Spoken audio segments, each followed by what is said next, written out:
I believe that right now in 2024, it's all about connection, particularly for leaders and for teams and individuals. And the 5 dimensions that I've uncovered for the definition of connection is think about somebody that you feel really connected to at work. It's probably because they made you feel seen, heard, valued, respected, and appreciated. And when you feel those things, then you feel like you have a connection. It's typically because the other person is actually looking at you with eye contact, nodding their head, asking you questions, acknowledging how I feel, right?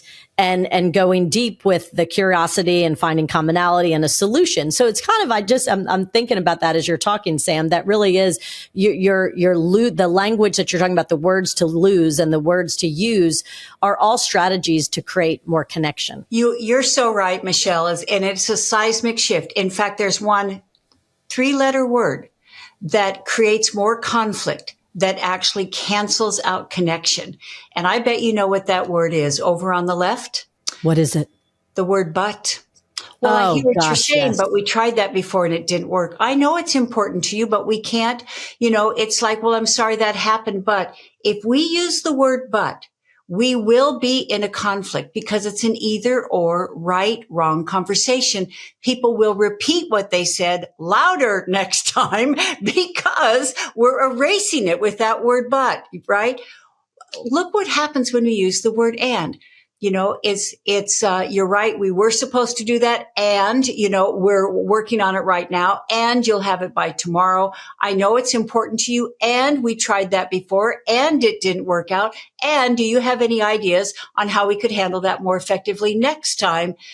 Substituting the word but with the word and is one of the quickest ways for us to move forward in a conversation that is proactive instead of anchoring it in this reactive back and forth, who's right, who's wrong. I could not agree with you more. I've got to tell you, with working with Marshall, there are 2 things that he taught me that have made a significant difference in my life. And those 2 things are using and instead of but. So I just delete. I catch myself. And if I'm about to say but, I just say and it fosters connection. It finds commonality. It bridges people together and is fantastic. And the second thing he taught me is to let it go.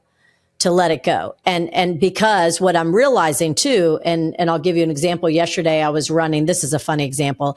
I was running to deliver a presentation to a law firm. And I had on my power suit and I had on beautiful leopard heels.